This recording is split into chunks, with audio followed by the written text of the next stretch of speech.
మీరు ఉంటున్న ప్రదేశం మాత్రమే కాదు, ప్రపంచం చాలా పెద్దది. ఇది గుర్తుపెట్టుకోండి. మీరు ఒకే ప్రదేశంలో కట్టుబడి నేను ఇక్కడే ఉంటాను, ఈ ఊర్లోనే ఉంటాను, ఈ ఊరు వదిలిపెట్టి నేను ఎక్కడికి పోను, అలా బావిలో కప్ప మాదిరి అక్కడక్కడే ఉన్నారంటే మీరు ఎప్పటికీ ఎదగలేరు. ఇది బాగా గుర్తుపెట్టుకోండి. ప్రపంచం విశాలమైనది. ఈ ప్రపంచంలో నిన్ను గుర్తించే వ్యక్తులు కూడా ఉంటారు.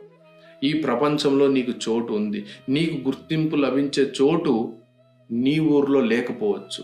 ఇంకొక ఊర్లో, ఇంకొక పట్టణంలో, ఇంకొక దేశంలో, ఏమో ఎక్కడో నీకు ఖచ్చితంగా విలువ ఉంటుంది.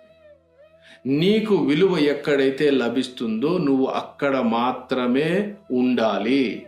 నువ్వు అక్కడికి, అది ఎంత దూరమైనా నువ్వు అక్కడికి పో, ఆ విలువ నీకు లభిస్తుంది. నీకు విలువ లేని చోట అరక్షణం కూడా నువ్వు ఉండకూడదు. ఇది బాగా నేటి యువత బాగా గుర్తుపెట్టుకోవాల్సింది ఏమంటే, నీకు విలువ లేని చోట నువ్వు ఉండకూడదు. నీకు విలువ లేని చోట నువ్వు ఉన్నావంటే కాలాన్ని వృధా చేసినట్లే. Time waste is life waste అంటారు.